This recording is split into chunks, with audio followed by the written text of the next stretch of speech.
stað þetta. Sakna það fyrir bara að ég missi. Takk, söknuður. Já, Takk, sakna, eitthvað svona. Já, eitthvað þannig. Já. Þetta eru bara 2 einu orðin sem ég kann á portugalsku. Eða. Það er ekki að sá það. Út af þessu. Já. En það er góð. Dugar allavega í bili. Já.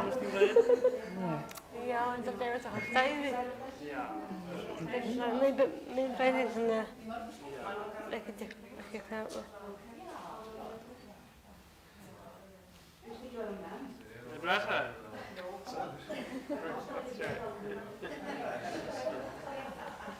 Eru þið með allt sem þið þurfið? Er ekki kaffi og ykkur eða með vatn? Bara vatn.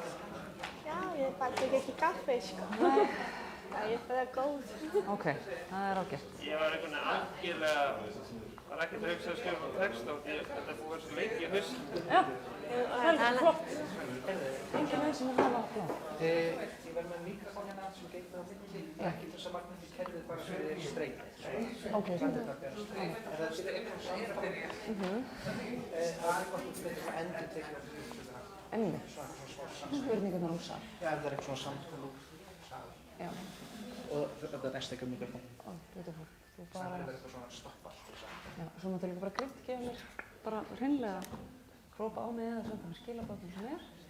Annað viljum við hafa, þú veist, er þetta... Þetta er ekki eigin lengra. Nei. En ef það er komin... Finnur það er komin, já. Og er það líka, yes, það er svona. Það er að tegja lótt, það er ekki útsendingartími sem þarf að fylla svo. Akkurat, beautiful. En hvernig er það að byrja, Magnús Nenkjær? Já, þið... Ok, það er svona. Já. Stærkt.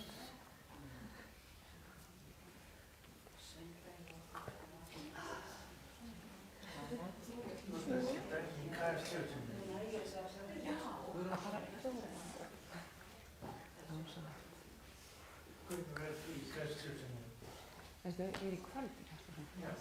En það er bara platt. Af því að við erum búin að taka upp fyrir fram og svo íta þau bara á play í sjónvarpinu og ég er ekkert í sjónvarpinu í beinni útsendingu af því ég er hér. Nú veist þú það, en það veit að eiginlega engin annar. Það er hansi gott. Þú ert með smá svona Kastljósleyndu. Yndislegt. Heyrðu, þá fyrir við bara að byrja. Erum við tilbúin? Já. Ykkur líður vel? Allt er góður? Já. Dásamlegt. Þá bara heilsa ég ykkur komið öll sæl og blessuð, bæði þeir sem hér sitjið og þeir sem heima sitjið. Þetta er allt saman í beinu streymi og tekið upp og aðgengilegt öllum. Það er mikilvæg umræða sem muni eiga sér stað hér í dag, vonandi. Þetta er sem sé hluti af þessari fallegu seríu umræðu fundum heimsmarkmiðana og þetta er 5. fundurinn í þeirri röð og það er mikil heiður fyrir mig að taka þátt af því að hér er ekkert verið að ráðast á garðinn þar sem hann er lægstur. Það er verið að ræða sjálfbærni, matarsóun, umgengni okkar og virði náttúrunnar og í dag ætlum við að ræða jöfnuð sem að mér finnst vera svona ekki síður gilt umræðuefni eins og öll hin. Ég heiti Guðrún Sóley Gestsdóttir, starfa alla jafna sem dagskrárgerðarmanneskja á RÚV í Kastljósi og í mínu starfi þar þá er eiginlega umræðuefni dagsins jöfnuður og réttindi og líf fatlaðs fólks. Það kemur eiginlega svolítið mikið inn á mín störf, myndi ég segja, alla jafna, eiginlega svona kannski svolítið ömurlega mikið vegna þess að hreinlega þá er svo lítið pælt í því að miklu leyti og maður rekur sig á það þegar maður er á sífellu flakki íslenskt samfélag eins og við gerum gjarnan í fréttum og fréttaþáttum hvar víða er pottur brotinn og hvar víða er hægt að gera svo miklu betur og ekki bara í samfélaginu heldur líka inn í hausnum á okkur og hjörtum okkar allra og ég fæ kannski að rappa svolítið það hér á eftir. Ég ætla að kynna það góða fólk sem hingað er komið til þess að spjalla við mig. Það er Fabiana Moraes sem er starfsmaður Þroskahjálpar og ætlar að koma hingað og deila sinni reynslu bæði af því starfi og sínu flakki heiminn og kannski samanburði á 2 löndum. Síðan er það Haukur Guðmundsson sem er formaður Átaks. Hann ætlar að spjalla hans við okkur menntun. menntun fatlaðs fólk, diplómanám og þína reynslu í því og annarra í kringum þig. Og svo er það Embla Guðrúnar Ágústsdóttir, leikkona og félagsfræðingur. Og ég vil meina multitalent, þúsundþjálasmiður. Ég veit Emblu býsna mikið í mínum störfum og við munum líka ræða hennar ýmsu ævintýri hér á eftir. Við erum öll velkomin. Og svo vil ég líka kannski planta fræjum hér í salnum. Ef það er eitthvað sérstakt sem þið vilja spyrja þau að, kannski byrja að melda og móta þær spurningar. Og það má alveg rétt upp hönd hér og hefja samtal hvenær sem er. Þetta var ekki vera svona predikun eða einhvers konar monológur. Þið bara gefið mér merki ef þið viljið koma með athugasemd eða spurningu fyrir þau. En annars munum við helga ákveðna hluta hér á eftir í spurningar, rósvör og samtal, ýmiss konar. En mér langar að kynnast ykkur aðeins betur og fá ykkur til þess að segja kannski frá ykkur og ykkar störfum, lífi, ævi, áhugamálum, hvað fenguð ykkur í morgunmat. Ef við byrjum á þér, Fabiana. Já, ég heiti Fabiana, er 21 ára. Ég er frá Portugal og er vinur hjá Þroskahjálp, Landssamtökin, og er ég ungmennaráð og var danskona fatlaðs fólks. Og þessi svona sem ég er að vinna, þá hef ég bara farið upp í ráðuneytinu, hef ég farið svona ráðstefnu, bara alls konar. Já, og ég var svona með smá texta, sem ég var í langar talaviku sjálfstætt líf, hvað sem mér finnst. Já, ég valdi að tala sjálfstætt líf vegna þess að sjálfstætt líf er bara mikilvægt. Sjálfstætt líf er mikilvægt til að við eigum öll rétt á okkar eigin lífi. Við viljum öll hvernig við viljum lifa okkar lífi. Og taka þátt samfélagi eins og að fara í bíó, fara á veitingastöð að borða, eða fara í vinnuna eða bara í skóla.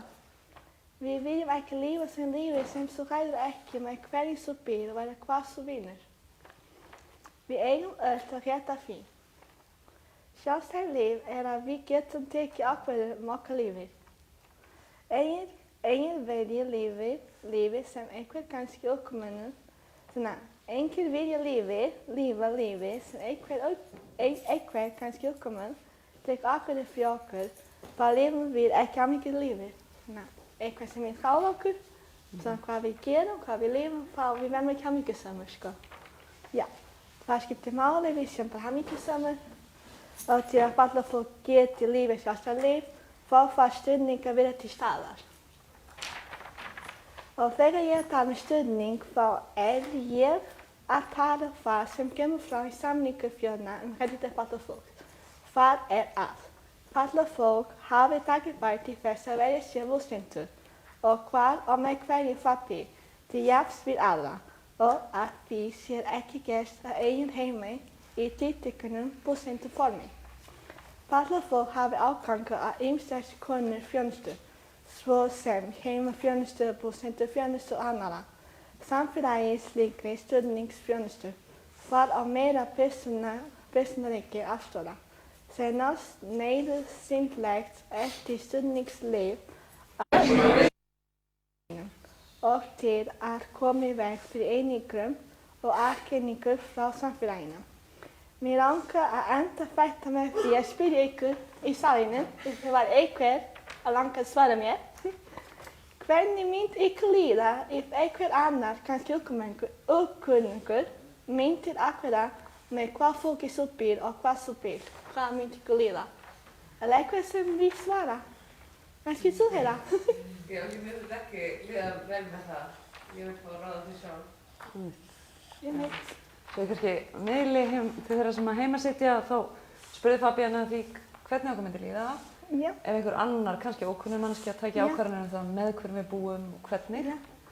Þú er ekki sátt við það? Nei. Ég held að við getum nú öll alveg örugglega tekið undir það heils hugar.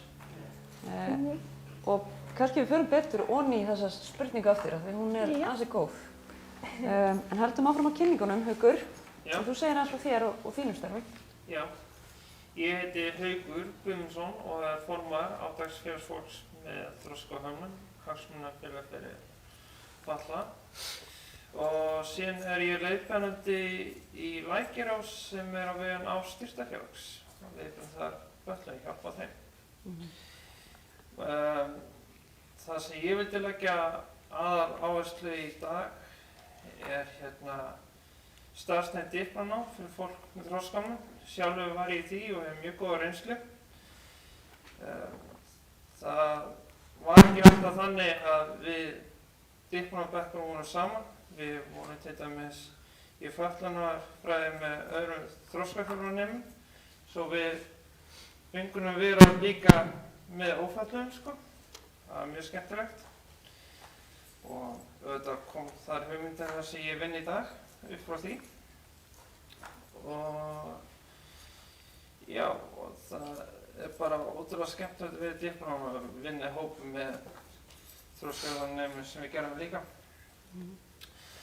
En ég vildi líka bara leggja áherslu á það að ég myndi vilja sjá starfstengt diplómanám fólk með þroskahömlun í öðrum háskólum. Til dæmis var í góð byrjun að byrja á Háskólanum á Akureyri og það er stórt bæjarfélag og væri örugglega margir fatlaðir sem myndi vilja hafa áhuga að sækja það nám og láta það síðan berast yfir aðra háskóla. Byrja á eitthvað svona stóru samfélagi og láta það síðan berast lengur og lengra. En ég skil að það er rosa kostnaðarsamt að byrja með svo nýtt nám. En þess að væri frábært að byrja eins og ég gerði í háskólanum. Byrja á þetta sem tilraunaverkefni og gerði það í nokkur ár. En síðan bara var svo góð þátttaka í því að nú er diplómanámið komið inn sem eitt af þessu námsmöguleikum í Háskóla Íslands. Eins og ég tala bara til aðra háskóla, það væri þetta frábær lausn að byrja bara svolítið eins og byrja í Háskóla Íslands, byrja sem tilraunaverkefni og finna bara kennara fyrir þetta og hafa umsókn á heimasíðu þeirra og það væri bara mjög gott skref og ef það gengur vel að þá bara gera þetta nám bara gildandi og hafa þetta sem hluta af námsmöguleikum í háskólanum. Nákvæmlega. Mér finnst það ansi örlátur og umburðarlyndur. Þú ert búinn að skapa þeim bara eiginlega nokkuð veginn drafta upp plan fyrir þessa háskóla hvernig það er að koma þessu ég er framkvæmt. bara búinn að vera með þessu lengi í hausnum sem ég hugsa hvernig getum við startað þessu áfram. Já, og þú sýnir því skilninga þessi takmarka kannski sjálf. alltaf hafa þetta endalaust í Reykjavík. Af hverju gera Breiða út sig fagnaðarerindi. út lengra. Nákvæmlega. Eitt sem ég tek eftir Haukur er að þú segir sko öllu þínu máli er rosa mikið skilningur og umburðarlyndi. Já. Og þú segir líka að þið fenguð að vera með ófötluðum nemendum. Já. Sem að mér finnst rosa fallega sagt af því að mörgum finnst það kannski sjálfsagt. Jafnvel eitthvað sem var bara hægt að gera kröfu en þú gengur svona friðsælt að þessum hlutum og það er reyndar líka eitthvað sem mig langar mikið að tala með ykkur eftir. Tungumálið og hugtökin sem við notum og hvað rosa mikið gildishleðsla á því hvernig við nálgumst hlutina og hvernig við orðum þá. Þú ert fyrirmynda með það er nokkuð ljóst. Síðan vil ég benda á þessu samhengi af hverju hef ég verið að hugsa svona lengi diplómanám. Þannig að við vitum að fatlað fólk byrjar á þessu starfsbraut. Það er bara svona svipu formi á diplómanámi. Diplómanámi er auðvitað erfæri. Háskóli er erfæri en framhaldsskóli. Og margir sem ljúka nám á starfsbraut, það fer jafnvel að vinna á almennum vinnumarkaði eða verður vinnustað, fer jafnvel í fjölmennt sem er símenntunarmiðstöð eða fer sem sagt í aðra skoðar símenntun. Man ekki hvað ég ætlaði nákvæmlega að segja. Alls kyns möguleikar fyrir hendi þar. En ef við snúum okkur aðeins að Emblu kannski. Embla, ég reyndi að gera mitt besta þess að kynna þig inn hérna áðan, en þú getur kannski gert það betur. Þú veist, ég hef stundum kallað þig mömmu og búrlesk dansara, skilurðu, ofan á alla hina titlana þína. En að þú segir okkur og öðrum hér kannski aðeins frá þér. Já, komið sæl, ég heiti Engla og ég félagsfræðingur almennt. En hefur búin að síðustu ár sem verið að færa mig í listagerð. Þannig hvernig ég kalla mig öllum þessum nöfnum. En kannski í dag, kannski því aðalega fjöldamannskja og félagsfræðingur. Og í mínu námi og starfi innan háskólans hef ég verið að skoða bara stöðu fatlaðs fólks og gert rannsóknir. Þannig að ég hef unnið mikið á þessu sviði og þannig er líka bara aktivisti. Það hef lengst á kannski unnið sem aktivist og tekið þátt í alls konar réttindabrotti eins og því sem að sitja með mér í dag. Og ég stofnaði að segja Haraldsdóttir Tabú og sem var svona feminist fjallarhreyfing sem hefur það markmið að fjalla margþættamismunum. Þegar við fórum af stað með það þá upplifum við svolítið að væri svona alltaf að flokka niður þegar umræðum fatlað fólk hér, umræðum hinsegin fólk annars staðar. Svo hvernig stundi annars staðar og allir í sitt lagi og eins og fyrir mig sem fötluð kona á hinsegin þá upplifi ég mismuninn á sama tíma og grundvelli allir þess að þátta. Og það var lítið rými til að ræða einhvern veginn það. Það hefur nú margt kannski gerst síðan við byrjuðum með Tabú og þessi umræðan er komin miklu lengra heldur en þá. En það var svona upprunalega svona ástæðan fyrir því að við ákváðum að fókusa á þetta. Ég tek undir bara það sem hefur komið fram og mér finnst þetta já, því hafa komið mjög skýrt fram varðandi sjálfstætt líf og aðgengi á menntun. En sko, mín reynsla er sú að það er aftur að tala að hann margt breyst og sem var búið að lagast. Og þetta er eiginlega margt búið að breytast kannski síðustu 20-30 árum en það gerist rosalega hægt. Og ég er ekkert rosalega þjóðlega þannig að mér finnst það alltaf hægt. Og mér finnst svolítið áberandi að sko bara við sem samfélag höfum þróast mikið síðustu ára það kemur að hvernig stundum réttindum kynjanna, það kemur að hinsegin málefnum og alls konar málefnum en sér hvernig eins og málefni fatlað fólk sé alltaf nokkrum skrefum eftir og ég sé ofta ekki taka fatlað fólk inn í umræðu réttindi. Því við erum svolítið fókusið að málefni okkar sé einhvers konar velferðarmál og snúist alltaf þjónustu og úrræði í staðinn fyrir að hafa þetta út frá réttindum og bara skyldum sem ríkið hefur. Þannig að ég fagnaði með þessi umræða sem ég í dag bara undir umræðum jöfnu, þetta er það sem þetta á heima. Og á einhvern veginn, ég finnst svolítið svona, þegar við höfum fyrir svona skrifið þetta átt eins og Haukur að tala með diplómnámið, þannig að það er búið að aukast náttúrulega þáttaka fatlað fólks í háskólanum og bara menntun tækifæri og náttúrulega sjálfstætt líf það sem kom með lögfestingu á MPA og alls konar þannig. En það er svolítið eins og einhvern veginn samfélagi fylgir ekki alveg með. Þannig að þá við séum komin kannski formlega með meiri réttindi og meiri löggjöf þá einhvern veginn fylgir þetta alltaf samfélagið sem heldur með því.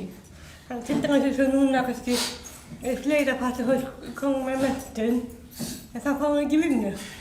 Því að atvinnumarkaður er miklu bara fordómar og mikið svona bara hugarfarsvandamál. Þannig að fatlað fólk sem er með menntun sækir vinnu þá lætur við viðtalið og manneskjan segir nei, þú getur ekki gert þetta, þú ert í hugarfars. Eða heldur að þú getur gert þetta eða fólk bara kann ekki að koma við til það þegar það er sýnilega fatlað. Þannig að það er einhvern veginn ekki nóg því að fá menntun og fá mikið atvinnu og ýmislegt svona. Mér finnst þetta svona vanta miklu. Ég finn að allt samfélagi fylgir þessari þróun, þessari hægu þróun sem hefur þó átt sér stað. Og líka svo varðandi MPA að já, við erum búin að lögfesta MPA eins og við erum alltaf að sjá í fréttunum og kastljósinu að fólk sem er að bíða eftir að fá MPA er á biðlista í mörg ár og kannski færi samþykkt og þjónustu en færi enga þjónustu. Þannig að það ákveðin eru með MPA svolítið bara í orðum en ekki í raunveruleikanum. Og það svo ótrúlega sorglegt. Og líka svo varðandi aðgengi, og nú mást bara breytast varðandi aðgengi það er komið með löggjöf og það á að vera alveg aðgengi. En það samt sáum við svo ótrúlega vel og svo skýrt einhvern veginn þegar Halli kom til Íslands og redda allt inn einhvern veginn því að Leóinn var aðgengilegur. Eitthvað umræða sem búin að vera bara 10-15 ár, alltaf að það kemur ný borgarstjóri, þá kom hann alltaf ný höfðastól, með ný Leóinn í höfðastól, til sjá hvað slæmt aðgengi og aldrei gerðist neitt. Og alltaf þetta var ekki hægt að laga þetta. Svo kom Halli sem var alltaf pening og hann einhvern veginn reddaði þessu. Og náttúrulega breytti hann útrúlega miklu, fyrir okkur bara að komast á fleiri veitingastæði og fleiri staði í bæ. En það var svo ótrúlega sorglegt að þau með Halla til að gera það. Þetta áður ekki verið þannig, það áður ekki verið svona að koma ríkur kall sem að redda þessu. Það áður að vera ábyrgð sveitarfélaga og ríkis að hafa aðgengi. Og það einhvern veginn sem þannig svona skortur á bara oft vilja. Og einhvern veginn sem fólk fatt ekki að það að hafa ekki aðgengi, það þýðir að við erum að útiloka ákveðinn hóp. Það þýðir ekki bara, það er ekki hlutlaust. Það er ákveðin skilaboð í því að kjósa að hafa ekki aðgengi eða kjósa að laga ekki aðgengi. Þannig að mér var þetta mjög skýrt þegar Halli kom og reddaði okkur hvað þetta var einhvern veginn auðvelt. Og maður hugsaði bara eitthvað, af hverju ekki lengur búið að gera þetta. Nákvæmlega. Það komið mörg móment þar sem maður langar að hrópa halleluja eða bravo, mic drop hjá Emblu. Takk fyrir þetta og þið öll þrjú. Svo margir punktar þarna sem maður langar til að setjast næst betur í og ræða betur. Mér langar að vita hvort að þið, Fabiana og Haukur, séu sammála Emblu í því að hafa margt gott gerst, alls konar flott skref verið tekin fram á við, en að restina af samfélaginu fylgi ekki. Að það sé einhvern veginn kannski pínlítið þess að sé búið að afhenda okkur einhver verkfæri, en við gerum ekkert við þau. Takið þið undir þetta, Fabiana. Deilir þessa skoðun? Þannig að ég get sagt aftur.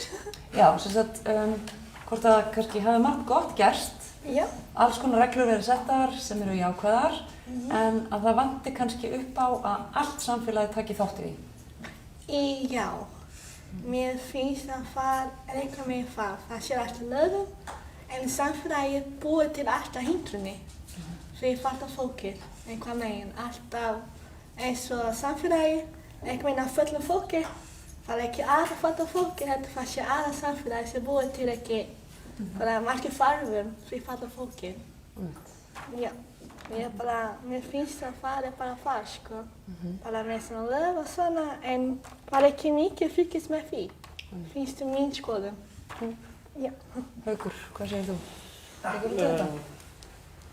Þetta má alltaf tala hvað er gott að búa að gera. Þetta má líka alltaf bæta allt ennþá meira. Eins og ef það er að gera herferð fyrir eitthvað og auglýsa þannig, bara skal endilega gera það. Og síðan er auðvitað líka fatlaða finnst svo gott að hafa texta um málinin á auðskilnu máli, svo að það sé ekki mikið texti. Það sé svolítið stór og góð texti með svona bílun á milli svo að það sé bara svona aðalumræðinni. Við viljum einhvern veginn hugsa líka svona út frá hvað við skrifum til þess að vekja athygli. Nákvæmlega. Fabiana, ég las í viðtali við þig punkt sem þú komst með sem var að fatlað fólk gæfist stundum upp á draumum sínum. Já. Og það hittir mig einhvern veginn alveg í hjartastað því að manni finnst það svo ógeðslega ósanngjarnt. Ef maður mætir því einhvern veginn viðhorfi eða endalausum takmörkunum, þannig að hægt og bítandi þá deyir draumendin bara einhvern veginn út. Og mér langar bara að spyrja þig út í þetta, hvað þú átt við með þessu og hérna? Og ég bara säger bara för att få givas upp det vi hade i framhandsskolan. Och jag ser ganska folk som vill mejla en farlig tanke för att vi färs. Och fattar folk det kan man bara så fruktan till att vi men finns att vi kommer gavast upp. Och vi kan sitta för att skriva vårt för man alls inte givas upp. Men bara alltaf avfram och kaklina. Alltaf. Och det finns bara mer ofta att folk givs bara upp. Finns det min skola. En svo spyr maður sig líka kannski hversu mikið og lengi maður getur barist Já, og líka hvort maður einhvern veginn að hafa margfalda orku einhvers konar baráttu fyrir sjálfum sér á við annað fólk. Já. Haukur, þekkir þú margar fatlaðar manneskjur sem hafa þurft að gefast upp á draumunum sínum? Já, bæði bara út af það að vera svo gríðarmiklar hindranir. Síðan getur við kostnaðurinn við að ætla sér að gera eitthvað, að fara eitthvað út af það er svo margt dýrt bara nám sem dæmi nám er bara svaka dýrt og ýmislegt sem maður ætla sér að gera. Svo það er bara endilega að fatlað fólk hafi svo mikla trú á því að það er alltaf að gera og hugsa ég ætla aldrei að gefast upp. Að bara reyna að berjast áfram og fá hjálp við það ef þess þarf, eða þetta er að ganga mér erfiðlega. Að aldrei að gefast upp, þetta er um að berjast áfram og finna alltaf eitthvað markmið aðeins til þess að láta rætast. Vá, maður hefur mikinn innblástur og kraft. Og þessu, Fabian, hvaða draum átt þú? Hvað langar þig að gera? Bara mín svona draum er bara danskona fatlaðs fólks og bara breyta bara samfélagi og vera bara með aðgengileg fyrir fatlað fólki.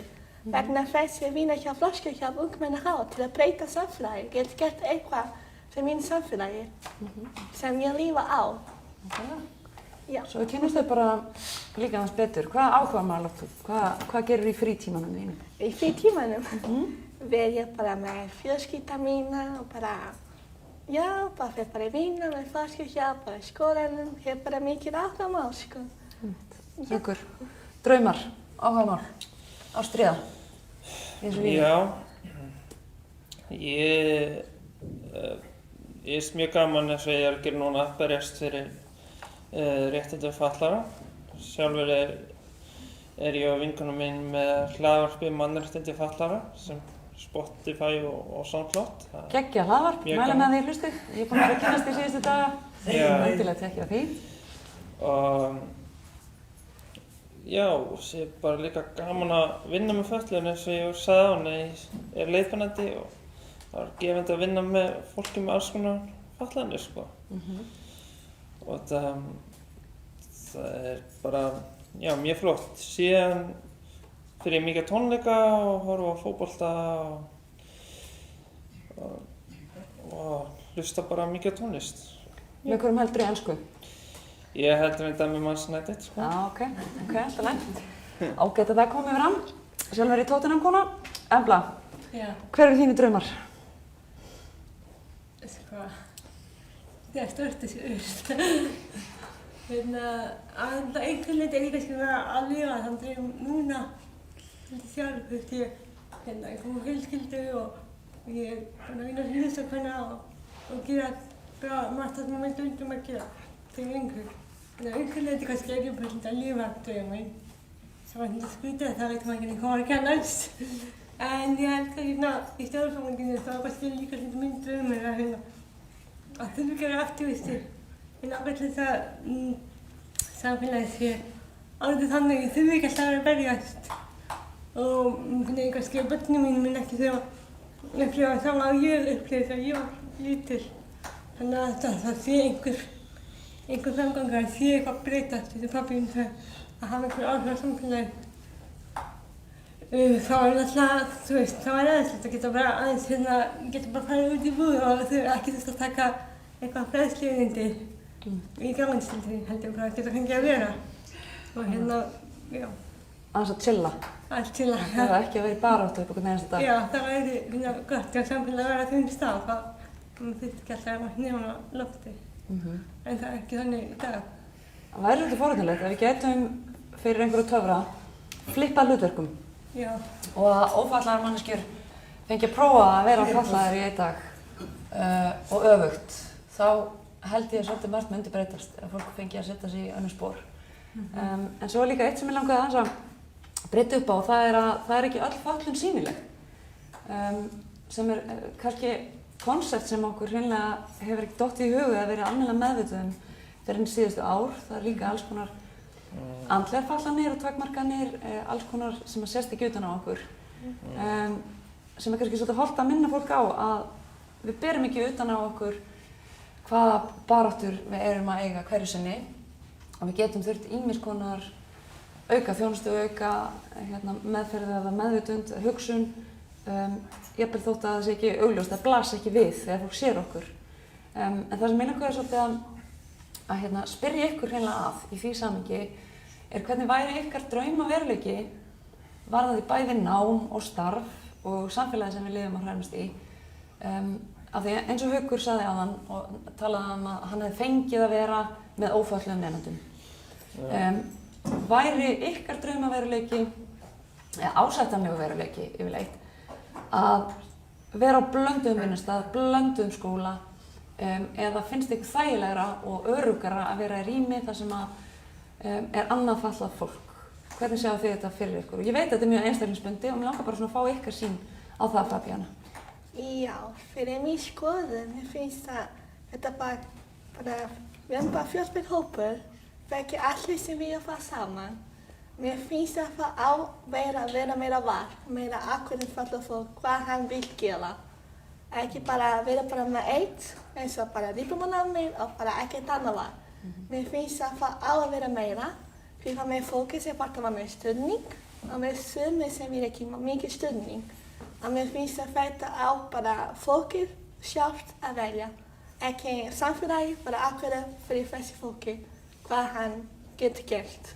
Þetta bara, hafa bara val, þetta var bara einfalt, hafa bara val. Já. Hvernig gefa sér tíman og orkuna í að spyrja einstaklinginn hvernig hann vill hafa það? Mér finnst að stundum fólki bara rætt að spyrja fatlað fólk hvað hann vil, en það á ekki vera það, fólk átt ekki vera hrætt, það er bara að hafa samtali, hafa samtal svona. Bara tala fatlað fólki, hvað viltu gera? Það er bara auðvelt, bara tala við þau, hvað viltu gera? Það er bara svona, það er svo auðvelt, fyrir mín vegna. Hljómar nefnilega auðvelt, hljómar einfalt. Já. Einhvern veginn tekst okkur alltaf að klúðra þessu, veistu? Já.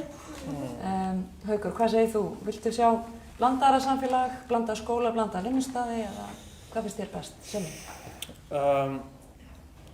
Sko, ef við byrjum á skólanum, þá þetta væri óskandi eða fatlað fólk myndi vilja læra eitthvað annað eða þroskaþarfan eða eitthvað annað nám í háskóla.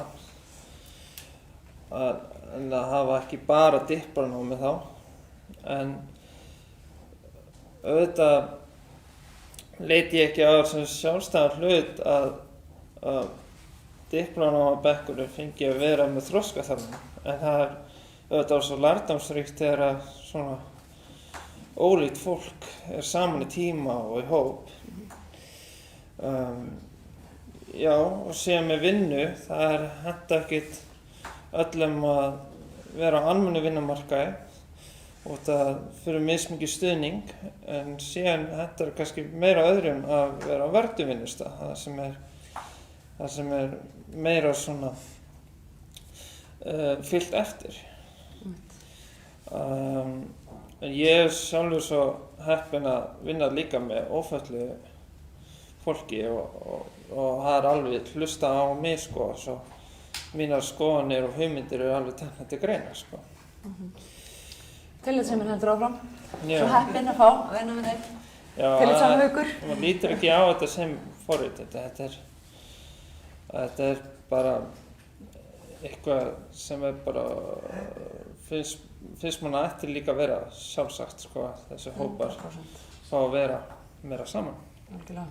En er þetta kannski alltaf upp að endurinn að bara spyrja einstaklinga hvað þeim þykir best og reyna þá að bjóða það valkosti? Já, við tekum til það sem hann búið að segja að kannski hafa fjölbreytnina. Ég held sko, í það draumaheimili þannig að finnst mér að bæði skólar og vinnustæðar ætti að geta komið til lands og einhverjar starfir og líka getu. Og ég held einhvern veginn inn í enda allir græði meira á því ef að vinnustæðarskólar eru bara fjölbreyttari, hafa fjölbreyttara fólk innan þess. Eins og staðan í dag þá oft sem að henda betur og ég alveg úr það því að það svo aðgengilega, þetta í þessu almenna. Það náttúrulega breyta því hvernig almenna kemur fúnkurar í dag. Og mér finnst sko, þegar þú veist að tala um þetta með, þú veist, atvinnuhjálpina, ég held að, þú veist, við þurfum að einbeita okkur svolítið mikið að því að auka tækifæri fatlað fólk á ólíkum sviðum. Af því ég held að sé ekki fyrir en við gerum það sem við þurfum að sjá okkur svona umræðilega breytingar. Og kannski einhvern veginn þarna sem að vandamáli liggur stundum að við horfum alltaf svo þreytt á hlutina. En þetta var svona aðgengi, þú veist, þegar við erum sko aðgengi í skólum, þá hugsaum við það fyrir fatlaða nemendur. Við hugsaum ekki aðgengi fyrir fatlað starfsfólk eða fatlaða foreldra. Við sjáum bara fyrir okkur að fatlað fólk getur verið nemendur eða þiggjendur. Og eins með þú veist hérna leikhúsin, við gerum aðgengi fyrir áhorfendur en ekki fyrir starfsfólk. Þannig að það er alltaf svona einhliða sýn á hvað fatlað fólk gerir og í hvað hlutverki við erum í samfélaginu. En ég held, þú veist, að þegar fatlað fólk kemst meira inn á til dæmis bara við ólíka vinnustæðir, þá hefur það miklu meiri áhrif heldur en við erum alltaf bara þiggjendur. Við erum að koma fatlað starfsfólk til dæmis í skóla eða á Alþingi, þá er það einhvern veginn að fara að pæla í, þú veist, aðgengi dagsdaglega. Og þá fyrst einhvern veginn, þá verða áhrifin meiri. Og þá einhvern veginn komin minna í þetta við og hinir. Þá er bara fatlað fólk hluti af hópnum, sem er ekki endilega í dag því að við höfum ekki þessu tækifæri. Og þetta sást svo ótrúlega skýrt síðustu helgi þegar áfættu hjá stjórnarráðinu og það var fatlaða starfsmanna hjá félagsmálaráðuneytinu sem komst ekki í partí og það var ekki aðgengi og þetta halda sitt eigið partí. Og maður hugsaði sko þetta er ráðuneyti sem maður býr ábyrgð á málaflokkum okkar og þú getur ekki haldið eigið partí aðgengilegt. Það er kannski ekki skrítið að þetta sé allt í ruglið, ég veit það ekki. En þú veist, maður þarf að byrja þarna. Já, þetta er agalegt að heyra embla. Shit. Þarna er vandamálið. Já, akkurat. Og einhvern veginn getur ekki hugsað um aðgengi í öllu sem hún gerir. Ég veit það. Af því að þetta held ég að væri auðvelt að afgreiða sem smáatriði, sem eitt stakt tilvik. En þetta er auðvitað bara hluti fyrir heild. Og við vorum að spjalla um það hérna áðan áður en fundurinn byrjaði. Við vorum að tala um svona þau tilfelli þar sem að málefni fatlaðra hafa kannski komist í hvað mesta umræðu. Sem er þegar að við frægar áhrifavaldur Birgitta Líf, ég ætla bara að nefna hana hér. Þetta við fréttum rosa mikið af því að hún var að bera svo brúnkugrum á Instagram og tók góðan hálftíma í það hversu langa tíma sem svo athöfn tók og gera þennan fatlaðarprósti. Og það sást, það glitti í fatlaðarráðstafanir inn í rýminu. Þannig að hún notaði það undir þessa athöfn ófötluð manneskja og það var allt vitlaust yfir því. Þetta rataði í miðla og það var mikið reiði yfir þessu eðlilega og skiljanlega. Þetta er óforsvaranleg hegðun. Svo var það einhverju sinni sem að annan áhangi sem var nokkuð frægur lagði í fallarastæði á risavöxnum Range Rover og það náðist mynd af þessu sem var rataði miðla og allir eru alveg brjálæðir. Og gott og vel, þetta er alltaf alveg mjög brýnt tilfelli og reiðin á rétt á sér en maður væri kannski til í að sjá svipaða orku eða bara brot af henni svona heilt yfir, alla jafna og til dæmis bara sú reiði sem að bublar í mér þegar Embla lýsir einhverju svona rugli, skilur við, eins og það sé ekki þessi hugsað fyrir manneskjunni, fatlaðu manneskjunni í partíi, þá þarf hún að gera aðra ráðstafanir, hún þarf að halda sitt eigið partí. Þetta er ömurlegt og þetta er samfélaginu okkur til skammar. En ég var að spá í hvað við getum gert af því að einmitt, Embla nefndi áðan líka hún er aktivisti sem er þetta bara fallegasti titill sem hægt er að bera og þau eru með ógeðslega flott og mikið baráttuþrek og orku í því. Og ég er að velta fyrir mér, hvað getum við gert til að fýra upp í þessari reiði, eða ekki einu svona reiði, bara einhvers konar orku, til að fá öll í lið með okkur, til að bara breyta þessu. Eins og halli á peninginn til þess að breyta hlutum, skiljum. Það er bara einstaklingsframtak, þar sem að bara verða áþreifanlega risavaxnar breytingar á skömmum tíma af því að það kom ein manneskja sem að mokaði pínu peningi í málaflokkinn. Eigið þið einhverjar ógeðslega góðar hugmyndir, þið geggjað baráttufólk, í því hvernig við getum aukið orkuna og viljan og tekið míkróbrot af allri samfélagsmiðla hneyksluninni í ykkar baráttu. Og ég veit þetta er örugglega pínu óþolandi spurning, en ég ætla samt að fá að bera hann upp Fabíana. Kann það búa til stemningu, en hvað við gætum gert til þess einhvern veginn að fólk drattist til þess að láta verkin tala? Ekki að tala. Já, þetta er svona erfið spurning. Ef að koma glimmersprengjur, ef að kveikja í hlutum eða, þú veist, öskra í gjallarhorn, hvað virkar best í svona baráttu? Mér finnst að samfélagi bara veit ekki mikið hvernig fatlað fólk svona fjölbreytt. Mér finnst að samfélagi þarf að kynast fatlað fólki betur. Mér finnst eitthvað meira samfélagi þarf að hafa svona aðeins að kynna okkur betur, svona hafa kannski eitthvað námskeið, eitthvað þannig sem við bara útskýra að fatlað fólk bara fjölbreytt og bara Þetta er góða punktur. Já, mér finnst og þá er kannski einmitt svolítið, svo ég horfi nú aðeins í eigin rann, kannski svolítið ábyrgð fjölmiðla og þeir sem að búa til afþreyingu, sjónvarpsþætti, kvikmyndir og svona ýmislegt sem birtist okkur í daglegu lífi. Daglegu lífi. Já, þau gætu kannski hlusast til þess að sýna betur þennan fjölbreytta hóp. Já. Eins og segir, að þeir fatlaðir einstaklingar auðvitað fjölbreytt róf fólks, aðeins og allir aðrir. Fjölbreytt, já. Haukur, tekur undir það kannski að það vanti fulltrúa fatlaðs fólks í afþreyingarmenningu, fréttir, sjónvarpsþætti, kvikmyndir, svona nokkuð sem birtist okkur. Þeir eru nú ekki margir fulltrúarnir þar? Nei, þeir eru alls ekki margir fulltrúarnir þar, satt segir. Mætti auðvitað vera meira en eins og bara okkar augun, þeir eru bara stærsti sýnileiki fatlaðra hingað til í sjónvarpi. Það er algjörlega frábært sko. Og síðan á Dánsteinin þegar Finnbogi Örn, hann fékk að taka viðtal í Kastljósi. Það var alveg geggjað sko, að sýnileiki fatlaðra bæði í auglýsingum við svona herferðir og alls konar hluti bara á svona einföldu máli eins og ég var að tala áðan sko, bara gera frekar auðvitað texta á svona rafrænu formi og jafnvel eða þurfti að setja á talgervill til að, og það er ekki allir fatlaðir sem til dæmis lesa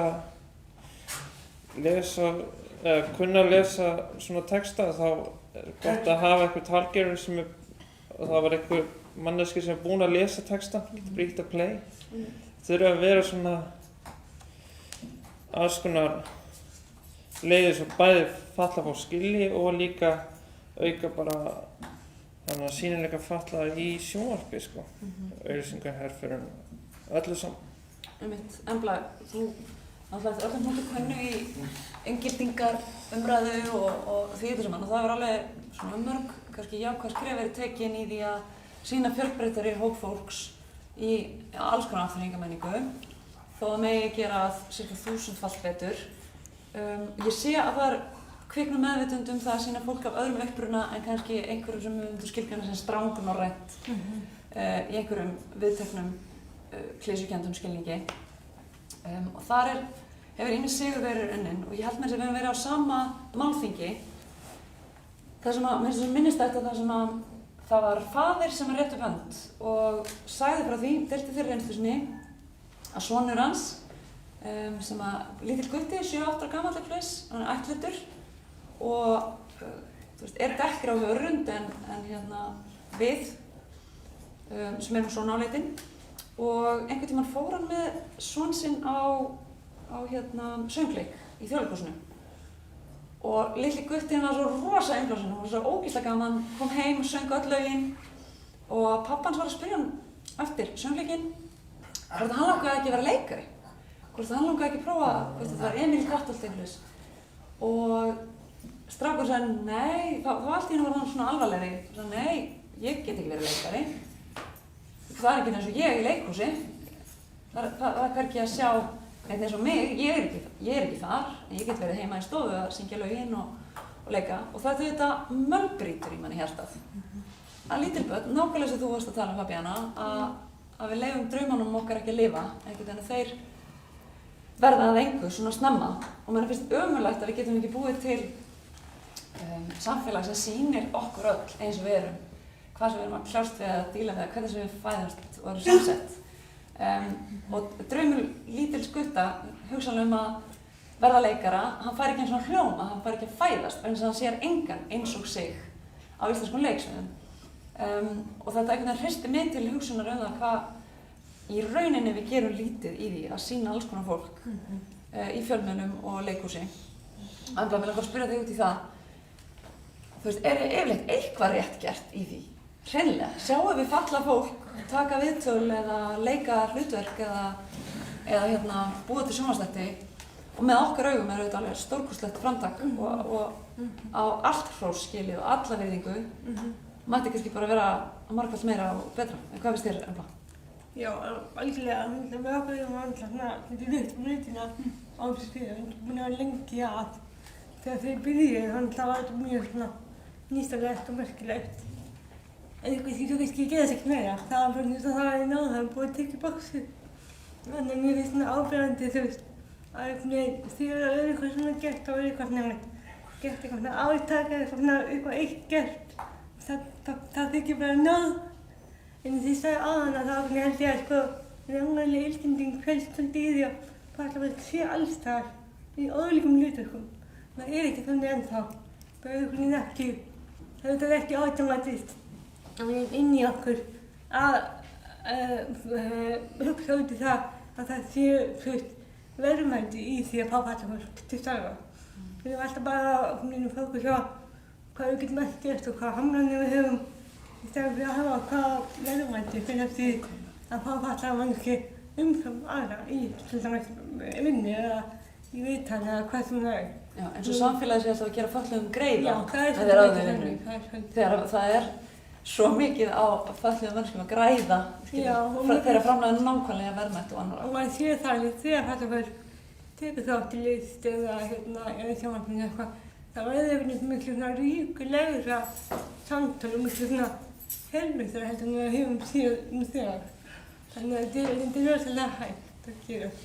Og mér finnst líka að ég hef mikið rannsaka fyrirbæri sem heitir öráreitni eða microaggression. Það er svolítið hugtak til að lýsa þessu dagsdaglega fordómum og viðmóti sem við mætum bara í samfélaginu. Og ég held að það er líka svona hindranir. Ég er fyrir svona litlum athugasemdum sem við þurfum að díla við alla daga. Eins og að því að maður tala mikið um draumana og hafa drauma og væntingar að fyrir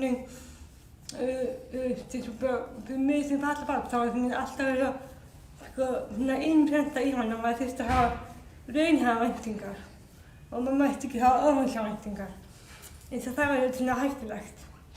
En það er miklu hættulega að hafa engar væntingar. Þá gerir maður ekki neitt, Þannig að einhvern veginn okkur er kennt svo ótrúlega snemma að vera þægileg fyrir hina og einhvern veginn að reyna að tróða okkur inn í samfélagsformið sem er til og gera ekki kröfur. Og vera bara ánægð og þakklátt fyrir allt og einhvern veginn þakka fyrir að fá að taka þátt.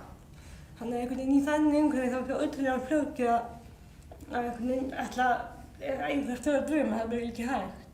Þannig að þarna líka einhvern veginn svolítið er vandinn svolítið mikið og bara í þessu dagsdaglega til að finna bara sjálf af því ég er sýnilega persóna í það einhvern veginn alltaf því ég fyrir hugsi þá þarf ég að vera tilbúin að mæta einhverjum áreiti, einhverjum athugasemdum sem að koma.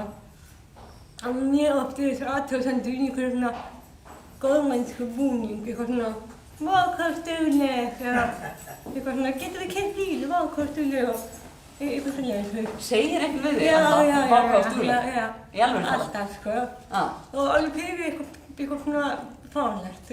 Ég get alveg verið dugleg og ég er kannski alveg dugleg stundum en ég er kannski bara út í búð að kaupa tómata og ég er hetja. Vá hvað dugleg. Og þetta verður svo ótrúlega þreytandi og maður finnur svo mikið hvað væntingarnar eru engar til manns og bara til þess að maður geti gert eitthvað og hvað þarf maður að hafa eitthvað fram að færa. Já. Ef við kannski bara nýta þetta tækifæri til að koma þeim skilaboðum bara þarna út, hætti að hrósa fötluðu fólki fyrir að vera duglegt. Af því ég held að við séum svolítið búin að afnema það hjá konum. Já. Það var oft sagt svona við konur, vá hvað dugleg, vá svo dugleg að fara í nám og krefjandi starf og vá hvað dugleg að vera bifvélavirki, eitthvað svona. Og því ég held að þar liggi kannski ákveðin kjarni málsins sem hvar við staðsetjum okkur í umræðum fatlað fólk. Það alltaf frá, eða gjarnan oft, frá efri einhvers konar vinkli sem talar niður á við. Og það lítur að vera ógeðslega þreytandi. Þó svo að ég vil nú ekki hafa fókusin of neikvæðan hér í dag. Maður alltaf líka að vera jákvæður, það annað í þessu. En þið vitið, þetta með að tala niður til fólks eða tala eins og í meðhöfgunartón eða með samúð endalaust eða vera hrósa fyrir dugnað og þið vitið. Að tala við fatlaðar manneskjur eins og þessi börn eða á einhvern hátt neðar okkur sett í þroska, hefur ykkur séð og mikið hana Já, kannski byrjun á þessu sem við datt í huga á það sem ég algjörlega gleymdi að segja sem ég varst mjög gott dæmi sýnilega. Já. En þetta að ófatlaði sé svona að með þessa umhyggju eitthvað vákvað dúlur þetta dúlum með vininn á djamminu eða búðinu eða eitthvað þetta svona hvað getur maður að kalla þetta svona viðhorf sem mann finnst svona auðmingilegt að fyrir alltaf bara hrósa vákvað dúlur svona yfirleitt út af því að auðvitað ætti að geta verið öðruvísi að fatlaðar, hvort sem hann fyrir sjálfur eða með einhvern öðru sem er ekki fatlaðar og ófatlaðar fara að gera eitthvað saman einhvers konar viðburð eða búð það ætti ekki verið þessi svona umhyggju svona væntu ekki hvað eru dúlið saman, flott hjá ykkur sko þetta ætti bara að vera svona hluti að þessu bara allt fólk einhvern veginn gerir sko Svo svona mál, mér finnst þetta ansið gott að hrósa einhvern fyrir að vera duglegur að djamma Já, ég er bara svona óbeina reynslaði sjálfur. Já. Ferðu að djamma? Mér langar að vita það. Ferðu þú að djamma? Og hvernig djammar þú? Ég fer nú bara mest á tónleika sem ég nefndi hérna fyrir í dag, sko. Og svona... Og ég var bara svona úti tónleika 7. júní og... Er almennt svona séð almennilegt aðgengi og þægilegt fyrir þig að fara á tónleika? Aðgengi persónulega mig er mjög þægilegt fyrir þetta kannski getur verið snúið að finna sæti sem er nógu löngu rými fyrir mig. Já, þetta hafa sem maður. Já, það er kannski meira þeir sem er í hjólastól erfiðara en ég á bara líka erfiðleika með bara annars konar. Hjólastól eru mikið minni pláss, það er bara einstök hjólastólpláss. Mætti vera fleiri en ef ég má fara aðeins svona sem ég langaði að svolítið að nefna á með sýnileikann já, leikhús var hérna Fúsi aldur og fyrirstörf það vakti svo þvílíka mikla athygli að hann vann sem fyrir aðalleik og leikstjórinn sem besta leikstjórinn það var geggjað sýnileiki út af síðan eigum við til svona minni hópa sem er kannski verið ekki eins sýnilegir nema bara ekki einu list á landamæra sem fatlaðir fá að láta ljósið sig skína. Það er eins og bjöllukórinn og alls konar svona leiklistahópar bara fatlaðir eru í sko. Og síðan í útvarpinu þar hefur fatlaðir verið við átak fengun að vera með í lestinni í síðasta þættinu fyrir sumarfrí svo ég bara nefni fleiri dæmi hver sýnileiki fatlaði að verið sko. Ímyndslegt gott gert. Og mætti auðvitað allt bæta. Rétt. Fúsi var náttúrulega æði. Alveg dásamlegt leikrit sem ég vona sem flest hafi séð. Já, ég fæ bara gæsað bara við tilhugsunum það stykki, mér finnst það alveg meiri áttar. En Fabían, mér langar líka að heyra að mér finnst það svolítið mikilvægt með skemmtun, af því það er svo mikið, það eru lífsgæðir raunverulega að skemmta sér og að lifa lífinu sem virk manneskja og hamingjusöm að einhverju leyti. Það sé nú alltaf, þú veist, rússibanni á okkur öllum. Hvað gerir þú til að skemmta þér og lyfta þér upp? Fyrir mig? Já, fer ég kannski bara út með vinum mínum, foreldrar svona í veitingastöðum, að hafa smá partí heima líka, mér finnst það alltaf best að bjóða fólk til heimsókn. Og mér finnst það gaman að djamma fyrir frá svona útlöndum, ekki svona á Íslandi. Frá Íslandi er svona ágætt, en mér finnst svona, það er annars stundin í útlöndum. Frá Íslandi fá við fekkum Það er gaman sem að djamma útlandum. Samanlega. Það er skemmtilega að skemmta sér á framöndu slóðum. Það heitist þeir kannski líka aðeins herra, eins og mannskjulega hér á Íslandi. En við erum búin að bladra. Við erum ekkert búin að hleypa salnum að. Ég ætla að segja kannski tímabært að kanna það. Ég vil hvetja þau sem heimasitja til að senda inn endilega spurningar í athugasemdum. Það er hægt að gera það. Og okkar allra besti Magnús Hallur sem hér heldur utanum alla hluti og lætur að gerast, hann tekur á móti þeim spurningum og miðlar því til okkar í heimastofu. Þannig að endilega látið vaða ef ykkur langar að spyrja þau um eitthvað eða bara koma athugasemdum á framfæri. Og þeir sem hér sitja, endilega gefið merki ef þeir eru með einhverjar spurningar. Eitthvað sem þeir vilja spyrja um. Jeps, þetta er einn herramaður í fremstu röð. Ég er með spurningu til Emblu. Hvernig er að vera fötluð móðir? Já. Mitt spurt hvernig er að vera fötluð móðir? Spurning til hennar Emblu. Takk sem hér. Já, það er anskanlega. Það er aðlega að geta skemmtilegt og geta dansilega hlutur. En ég finna að ég mæta alveg reglulega og ég er ekki gett það fyrir að falla síðan foreldrar og finna bæði svona óveint vera svona að fólkið ekki það fyrir að ég sé móðir barnsins eða barna minna og líka verið svo aðeins aðgengi að það er svona oft sem að þau eins og bara leikvöllum þá er oft svona steinar á hérðinni en ég kemst ekki að rólunum eða þú veist, get ekki ítt stráknum þannig að róla eða eitthvað það er kannski aðgengi að leikvöllunum en ekki innan leikvöllunum. Þannig ég fagna mjög mikið nýja leikvöllum sem er svona mjúkt undirlag og ég get komast á öllum tækjunum og get aðstofan að leika sér. En líka bara, já, svona þegar kemur alls konar getum að það okkur mest gert ráð fyrir að falla á sig foreldrar. Þetta er mjög fyndið að maður googlar á ensku disabled parents. Það kemur alltaf did you mean disabled children?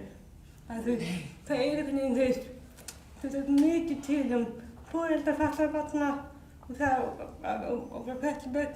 Þannig að ég ekki koma inn í bara algoritmann að fatta hvað geti verið foreldrar. Og það veist ekki að segja svo mikið. Það er oft sem að Google segir manni. Þetta er stjarnfræði. Já, ég meina það ekki. Þannig að ég halda maður að googla þetta. Google alltaf til ég að leiðrétta alls konar svona. Já. En það var mér ekki fundist einna skemmtilega til að vera foreldri. Ég er að punna hvernig veit að því að börnin mín þau eru kannski fyrsta fólkið sem að ég kynnist sem að þau vita ekki að ég er fötluð og þau vita ekki að það sem að ég er sé eitthvað öðruvísi eða slæmt. Þannig að þau einhvern veginn nota líkamann alltaf yfir sig heldur en allir aðrir. Þeir eru bara vön mínu líkamann þannig að þau eru vön í að það sem ég ger og hvernig ég ger það er rétta leiðin til að gera það. Mér er ótrúlega áhugavert einhvern veginn að þau hafa alltaf mikið elt mig í því að einhvern veginn gera bara hlutleitinu sem ég vil gera. En ég þarf ekki einhvern veginn að gera það eins og ég aldrei hinn að gera heldur ég get bara nota minn líkamann eins og mér hægt að hafa gert það þannig. Þannig að það er eitthvað sem var svona, þú veist, ég átti ekki von á það upp og ég fattaði ekki einhvern veginn hvernig eftir að ég átti strákina hvað ég hafði ótrúlega litla hugmynd hvernig fatlaðir foreldrar gera svona alls konar almenna hluti. En maður hefur svo oft séð í sjónvarpinu og bara séð í kringum sig, þú veist, fólk er að ganga golfandi að tverglætur og fólk er að láta börnin ropa alls konar sem fólk gerir á ákveðinn hátt. Og ég hugsa þetta hvernig ég gera þetta, ég veit það, ég hef aldrei séð það. Ég sé hvernig reyndum að í ástæðan maður bara finnur einhverju leið og gerir bara það sem maður þarf að gera. Og börnin er alltaf að gera með manni og taka þátt í að gera, láta þetta virka. En einhvern veginn, það hafði svo mikil áhrif á mig, það var ekki sýnilegur. En ég hafði ekki hugmynd af mér í hvernig ég geti gert þetta, fyrir að ég bara þurfti að gera það. Þannig að ég er mjög þakklátt samfélagsmiðlum út af því að á samfélagsmiðlum hafa alltaf fatlaðir foreldrar haft tækifæri til að sýna frá sínu lífi og tala um sína reynslu. En það er bara svona allra síðustu árum sem að það er kannski orðið eitthvað almennilegt. Þannig að já.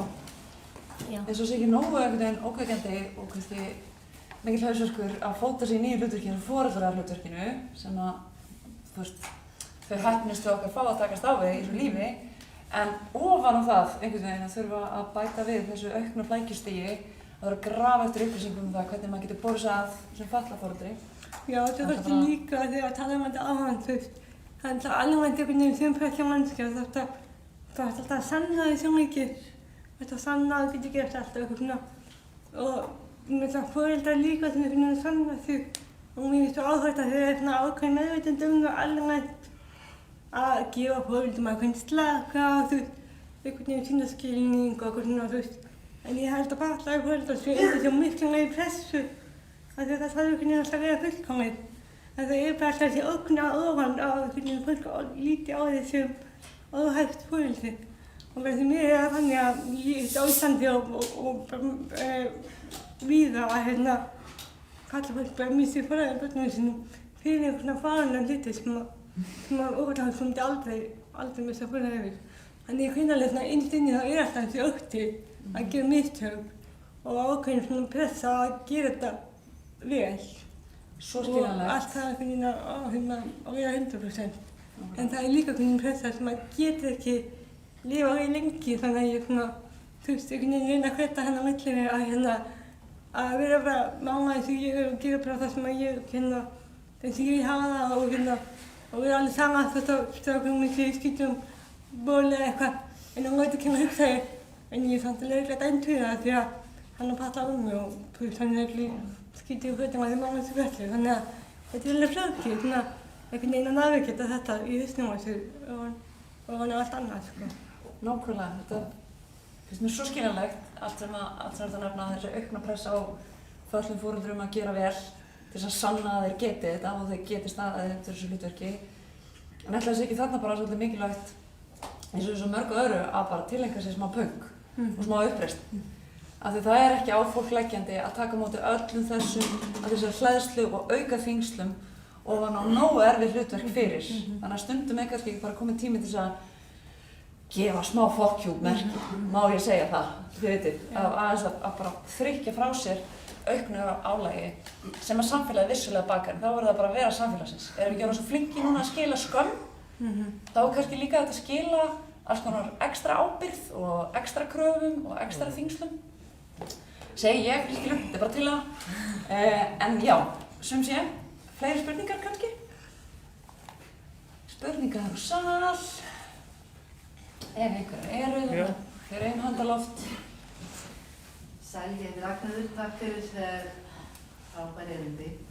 Ég hef oft hugsað það þegar fatlaðir þurfa fylgdarmann með sér, segjum að fólk er í ferðalög eða á tónleika eða eitthvað slíkt. Fær fólk einhverja styrki, fær fólk einhvers konar, gert ráð fyrir þessu þegar þeir eru að einhvern framfærslu eða eitthvað slíkt? Þau eru lengi forvitna á að vita. Nákvæmlega. Já, spurt ekki beint til einn sérstaks, kannski að ég bara svona svaraði öll hvort að, ef ég skilja rétt, það sé gert ráð fyrir að auka kostnaði í ferðalögum þegar þeir eru að njóta þeirri sjálfsögðu réttinda að ferðast á milli og upplifa og afla á ólíkri reynslu. Eins og menningarviðburði. Já, einmitt. Hvort að það sé gert ráð fyrir því í einhvers konar sjóðum eða styrkjum eða framlögum. Haukur, kannski byrjar að svara þessu? Já, mín mesta reynsla á tónleikum, ég sé. Já, það ekkert alltaf þannig bara í til dæmis Eldborg í Hörpu. Það sem sagt bara sá sem fylgir einstakling hjólastól, hann borgar, en svo sem hjólastól frítt, til þess dæmi, langflöstu öðrum tónleikasölum þá hef ég séð að þá fara oft bara báða aðlega. Það líka fer svolítið eftir sölum á tónleikum. Ferðalög, já, hótel ekkert endilega mjög aðgengileg fyrir fólk í hjólastólinu og kostnaðurinn dýrari að hafa meira fyrir og skipuleggja með lengri fyrirvara eins og segir svo að einstaklingur ætli að fara á fótboltaleik úti. Það fara að vera búin að plana það með löngu fyrirvara út af því að það fara þetta sérstaklega hjólastólapláss og mjög aðgengilegt hótel og ýmislegt svona og ekkert auðveldast fyrir að fara inn í flugvélina að það fara þurfa hjálp við sæti úr kannski ekkert rosa þægilegum hjólastóli eða nokkuð. Svo það svona það mismikið kostnaður og mismikið erfið sko. Annað sem ég velt fyrir mér er því að við fórum í ríkisstjórnin fór í vinnuferð til Finnlands í Helsinki og þar var ég eins og ég gat að fara á svona danssýningar og menningarviðburði, finnskan tango og svona eitthvað skemmtilegt og ég tók eftir í að heila alls staðar sem ég bókaði miða þar var búið að skipta salnum á miðabókunarvefnum í mismunandi hólf og það var alls staðar bara alveg frátekið sérstaklega litað hólf fyrir fatlaða gesti sem að þyrftu kannski aukið pláss á ýmsan hátt eða pláss fyrir hjólastóla eða hvernig sem það væri. Þú veist, ef einmitt bara næði eins og sumir, þú veist, getur ekki verið mikið til nálægð við aðra gesti og þetta var algjörlega sjálfkrafa, frátekið og flott sama hversu margir fatlaða manneskjur myndu mæta eða ekki. Það var þetta bara alltaf algjörlega frátekið og einhvern veginn svona án flækjustigs. Þetta var bara innbyggt í ferlið. Þetta hef ég hvergi séð á Íslandi. Fabiana, veist þú hvort þetta sé einhvers staðar á Íslandi eða hefurðu upplifað þetta í öðrum löndum? Og er þetta eitthvað sem að þér finnst að ætti að vera hér? Eitthvað svona... Að þegar maður er að bóka miða, Já. að þá sé, þú veist, algjörlega frátekið og auðvelt að tryggja sér sæti sem fötluð manneskja. Já, ég hef ekki reynslu af því, en mér finnst það bara aðgengi alltaf að bæta við, sko. Mér finnst aðgengi fyrir fatlað fólk sem dansa í hjólastól eitthvað svoleiðis, var bara ekki nóg góð, sko, bara alls konar staður, eins og bíó, leikhúsi, bara alls konar staður, sko. Mér finnst svona aðgengi það má bara aðeins að bæta það við. Og líka eins og langar að fara í leikhúsi, þá fannst þú bara með í nættunum. Það ekki allir fatlað fólk getur gert það. Líka það fannst ekki að bæta aðgengi í tækni líka. Ekki bara aðgengi inn í staðinn, líka aðgengi í tækni. Það er líka að hugsa það. Nákvæmlega. Já. Og líka að þurfa alltaf að taka símtalið einhvern veginn. Eða að senda tölvupóstinn. Er aðgengi svo mikið aukað flækjustig og vesen. Já, og það bara að hringja líka. Mér finnst það bara eiga líka að hafa aðgengi líka á netinum, ekki bara svona það ekki svona, mér finnst það átt að vera þannig að sé ekki alltaf í netinum, svona spyrja hluti. Það átt líka fólk bara að koma í símann og bara hei, má ég tala við þig eitthvað smá með nokkað bara Mér finnst það bara alltaf koma hindrunni alls konar. Svona aðgengi líka, það er alltaf að bæta bara alls konar staður, sko, eins og tækni bara inn í leikhúsi, bíó, bara samfélagið búið til alltaf mikið hindrunni, finnst þið mig. Þegar ég eitthvað meira flókið fatlað fólk, þá getur við bara svona auðvelt. Ég vil koma með eitthvað dæmi sem ég bara svolítið ansið nexlar á. Þjóðhátíð. Þjóðhátíðarnefnd, þeir eru ekki með ramp fyrir fólk í hjólastól. Og af hverju er það ekki þannig? Og það er kannan ekki gert ráð fyrir fólki í hjólastól þar. Ég sá frétt þetta á Facebook frá einstakling í hjólastól. Ég þekki persónulega ekki sjálfur. En hvað er málið? Af hverju fara að vera svo mikið mál að sé aðgengi fyrir alla eins og stóra hátíð eins og þjóðhátíðir? Bara, við starfum að hafa svona rampu svo í hljómskálagarðinum. Af hverju ekki hægt að hafa svona ramp þarna niðri fyrir fram á sviði á þjóðhátíð, þar sem þá geta hjólastólar og aðstofafólk þess komið líka. Ég langar bara svolítið að skjóta á þjóðhátíðarnefnd að bæta úr þessu, bara að gera svo vel fyrir næstu þjóðhátíð. Já, þetta er stærsta útihátíð á Íslandi, held ég. Já. Vinsalegt kippa þessu í lag fyrir næstu verslunarmannahelgi. En svo talandi MPA, ég þurfti að bíða í 5 ár eftir samning varðandi MPA og ég náttúrulega vinur Emblu, náttúrulega. Ég talaði við hana í baráttunni og ég byrjaði að sækja 2018. Af hverju ekki verið af hverju svona mikill biðlisti á NPA-samningum? Mér langar að breyta því. Nákvæmlega. Já. Ætlaði að setja eitthvað skýrt svar við þeirri spurningu? Skortur á fjármagni eða eitthvað? Og við talum þetta nýlega og sérstaklega á Reykjavíkurborg. Og þetta er áhugavert þessu. Nú er ég búin að vinna ég var ekki að vinna í NPA-málum þegar þetta byrjaði, hérna 2010. Og svo var ég að pæla þjónustuna frá ríki til sveitarfélaga og alltaf við fatlafólksfélögin í miðjunni að það svona kjörgi á milli ríki og sveitarfélaga. Og þau alltaf að venda hvort annað og við alltaf verðum á milli einhvern svona sjónarjum, þetta er mjög skrítið. Og þau taka ekki ábyrgð og enginn tekur ábyrgð, það er bara alltaf fólki líða á meðan. Og ég held að þetta svona NPA, það er einhvern veginn. Þetta er svona ekki eitthvað svona viðhorfsvandamál, það er bara klárast ekki út af komum lögin og maður er svona alveg svona að sjá að það er fullt af allir sem komum með samþykki að búa viðurkenna rétt þess og þörf fyrir NPA. En það fær ekki NPA fyrir að enginn veit fyrir að greiða fyrir það og enginn veit borga fyrir það. Þannig að þetta er svona og það er alltaf með þetta að skýla sig á bakvið þau peninga. En þetta er líka bara spurning hvernig við notum peningana og hvernig við ráðstöfum þessu. Og við vitum alveg að NPA er grunnþjónusta og fyrir marga, flest okkar það er umhverfisvænt að lífinu okkar að fá þessa þjónustu.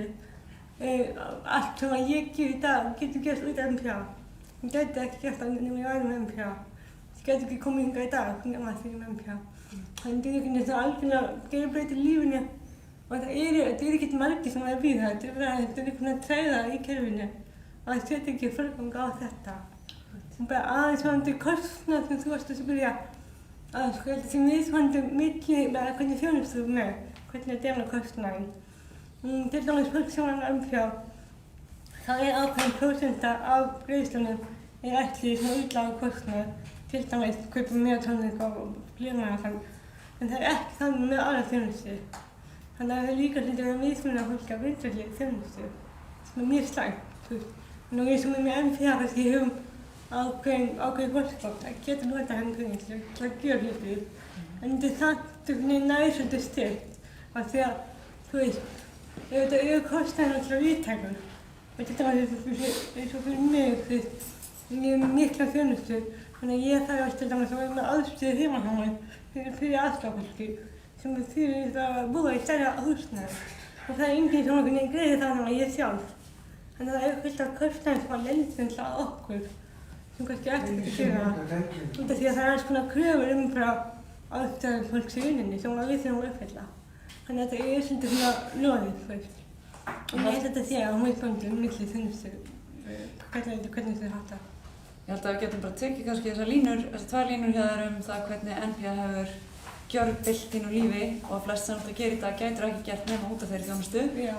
Að það er eftir einhvern veginn að duga til þess að við myndum hleypa almennilega með að byrja í þessu máli. Vonandi gerist það fljótt. Mér langar að nýta aðstöðu mína hérna til þess að spyrja af því að þessi þjónusta er þannig lagað sem tiltölulega nýja nálinni hérna heima og hefur breytt ógeðslega miklu til þess betra eins og þú lýsir. Ég hef velt fyrir mér þegar maður á samskipti við fatlaða manneskju sem með NPA hvernig er rétt að bera sig að?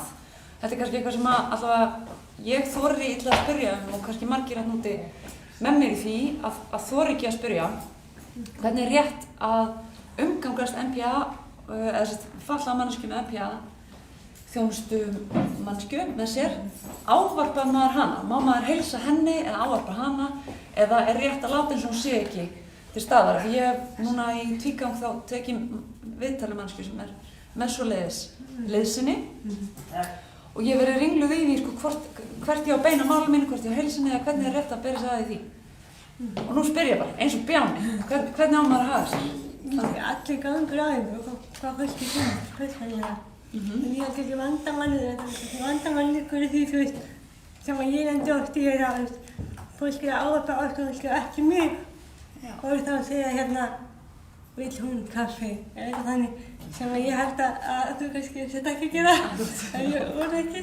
En hérna, það er ekki vandamáli, það er hérna, auðvitað kannski einsamafólki sem kemur inn í rýmum og húsinu, en kannski það sem við viljum leggja áherslu á alltaf, auðvitað á þú veist, við viljum hérna eiga bein samskipti við fatlað fólk.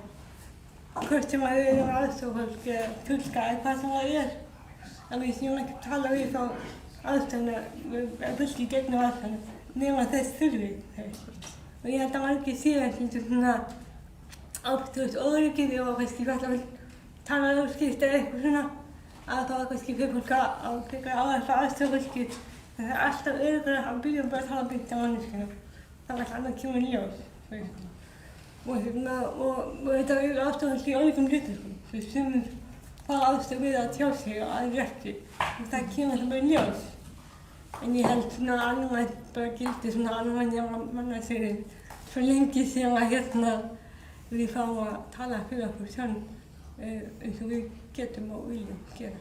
Það er merkilegt að við tekst að klúðra almennum mannasviðum oft. Já. En þessi fleiri spurningar og svo? Já. Ég ætlaði fyrst að segja með hérna kostnaðinn, að þau eru mismunandi kostnaðir, eins og til dæmis aðstofafólk sem er á búsetukjörnum fyrir fólk með þroskahömlun og aðra skyldar fallanir. Þú veist, fólkið þarf yfirleitt að leggja út kostnað fyrir aðstofafólki ef það er einhverja svona leikhúsferðir eða tónleikar eða þess háttar. Ég held að það sé eitthvað svona 5-6.000 kall á mánuði í það. Sem kemur á eigin vasa? Nei, það er sem kemur frá hinu opinberu. Það er framlagið. Sveitarfélaginu. En þá erum við að tala bara allt activity í mánuðinum. Þannig að það er oft mikill kostnaður sem fellur á fatlaða einstaklinga. Þannig, sko. En já, svo ætla ég bara að spyrja, sko, að þið búin að tala að ófatlaðir skortir oft bara, hérna, er eitthvað óörugg og hvernig ættu að gera það, eða hver ætti að sjá bara að hjálpa ófötluðu fólki að skilja? Góð spurning. Að þú svarar henni? Já, sem sagt, hverjir ætti að hjálpa fötluðu fólki? Ófötluðu fólki. Ófötluðu fólki. Einmitt. Já. Svona... Kannski, ef þú bara svo ég leið mér að prjóna þess aftan við þetta. Já. Gætu við búið til einhverjum bara leiðbeiningar eða leiðbeiningabækling, raunverulega, þar sem við varum með svona umgengni við fatlaða manneskjur fyrir fábjána, þið veitum. Það er oft gert svona eitthvað for idiots og við sem að kunnum ekki, skiljið, en okkur langar að gera betur, þá í staðinn fyrir að við séum frekar bara heima og gerum ekkert, þá væri til kannski einhvers konar svona punktar eða leiðbeiningabæklingur það hvernig við erum að umgangast og hver hérna, sem að fatlaðar manneskjur getur þá skrifað fyrir okkur bjánana sem kunnum ekki alveg og vitum ekki alveg. Og er það eitthvað? Hvernig hljómar þessu hugmynd? Þú ert með Geymslur á TikTok eða Facebook? Nákvæmlega, svona leiðbeiningar og fræðslega punktar. Já, ég þetta bara, eins og segir, fræðsla er svo stór þáttur í að leiðbeina ófötluðu fólki hvernig að vinna með fötluðu fólki. Og ég bara tek þess að dæmi. Ófatlað fólk ætti að prófa að byrja að tala við fötluðu manneskjuna og spyrja hana hún skilur ekki eða getur ekki alveg svarað og þá með að leita til sem eru að aðstoða að ekki tala beint til þessu ófötluðu og það fatlaða manneskjan hún getur alveg verið mjög klár á sínu leiti og þetta er bara við sem eru gengist og lengi og það má svo sannarlega fara að breyta þetta er allt og oft svona. Góða punktur og mér finnst það nefnilega að því það er svo útbreytt og svona eins og útbreytt þekking á frekar skömmum tíma hvernig við ávarpum manneskjur á öðrum uppruna en íslenskum. Svo ég togi þann málstað aftur inn en ég held að við séum flest búin að læra reglurnar að við byrjum á því að ávarpa fólk á íslensku og sjáum hvernig svar við fáum. Kannski kýs manneskjan frekar að tala ensku eða eitthvað annar tungumál en við gefum allavega möguleikan á því að tala íslensku.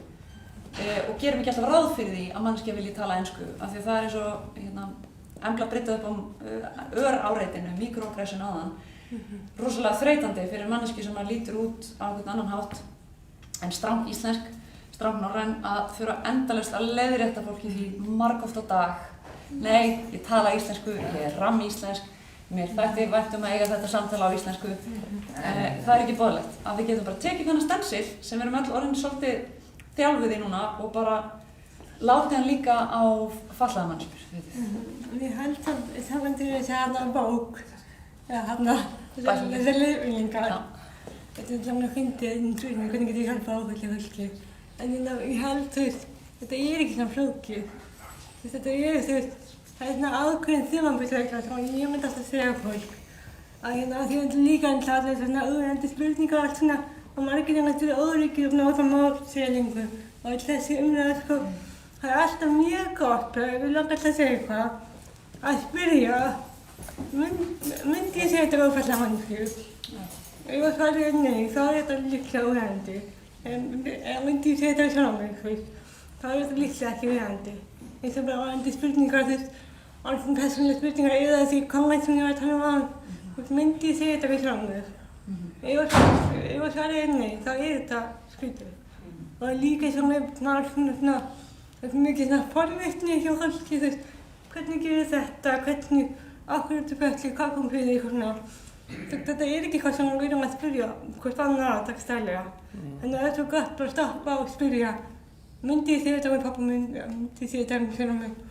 Og þá einhvern veginn veit ég alveg svarið. Þannig að ég finnir þetta bara að koma eins fram við alla.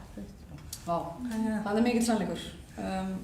Og eins og hún nefndir áðan, minnst það tengist börnunum, eins og þau kunni ekki á það var ekki búið að segja en þetta sé eitthvað öðruvísi eða óeðlilegt eða frávik einhvers konar, þau bara umgangast manneskjur eins og þær eru. Og við hinn mættum tileinka okkur þetta, visku barnanna svolítið mér. Já, og þau líka læra svo fljótt að vera hrædd og ég sé þetta öll nátt í daglegu lífi. Maður sé einhvern veginn foreldra sem ég ekki búin að taka þetta samtal með börnin sín. Og ég ekki búin að segja eitthvað, það kemur bara fyrir eitthvað að horfa að spyrja eitthvað svona og foreldrarnir svona grípa í það að segja ekki eitthvað. En hvað lærir barnið að vera hrætt við mig og annað fatlaða fólk, Það lærir að segja eitthvað svona og skamma sig fyrir mikið tala, mikið benda á eitthvað svona í staðinn fyrir bara að taka samtalið, Og það er þetta líka bara ábyrgð foreldra og skólakennsins og allt. Þetta er svo ótrúlega auðvelt að segja við þau, já, sjáðu, hún er flott Mjöðursson og ég vildi það nóg, já, eitthvað svona, þetta er ekki flókið. En því við erum svo vandræðilega sem fullorðin að við kennum þeim fljótt að vera hrædd og vera einhvern veginn óttast þetta, í staðinn fyrir bara að taka svona samtalið. Já, það er kannski svolítið gegnumgangandi, við erum búin að koma nokkur sem inn á það að tala saman, sem hljómar er svo einfaldur hlutur en virðist endalaust vefjast fyrir okkur. Og Fabíana, ég er svo forvitin af því að við myndumst líka aðeins á búsetu og heimilin okkar og íbúðuna okkar og þetta. Af því það þykir sjálfsögum mannréttindi. Við veitum mikið rætt erfiðan húsnæðismarkað og aðgengi okkar því og leigu og eigu og annað slíkt. En síðan er þetta bara að fá að vera sjálfstæð manneskja og ráða sig sjálf og geta einhvern veginn dag frá degi hreyft sig í umgengni, heimili, skóla, vinnu, hvernig sem það er. Hvernig er þessum málum háttað í augnablikinu hérna á Íslandi?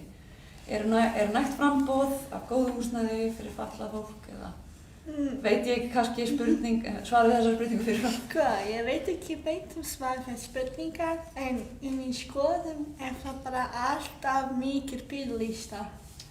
Og það bara vandamál líka við það bara svolítið mikið bílalista. Og mér finnst það bara samfélagi eins og hvað meginn bara akkurat við fatlað fólk hvað hann ætla að gera, hvað hann sem má gera eitthvað þannig og mér finnst það fatlað fólk eiga þessi rétt akkurat og vera bara fyrir sjálf og hvað þau vil gera. Men det fyrir að það er aðeins sjálfstæða líf því mér finnst það bara mikilvægt að fatlað fólk hafi bara að fara varlega og bara sjálfstæða líf og bara vera bara hvernig þau eru, sko. Það bara þannig að bara Snúra raunveruleikann í kringum fötluðu manneskjuna þannig að það sé hægt. Já. Auðvitað. En það bara alltaf svona bílalista og svona. Já, biðlistar. Já. Endalaust, já, það er spurningu svar.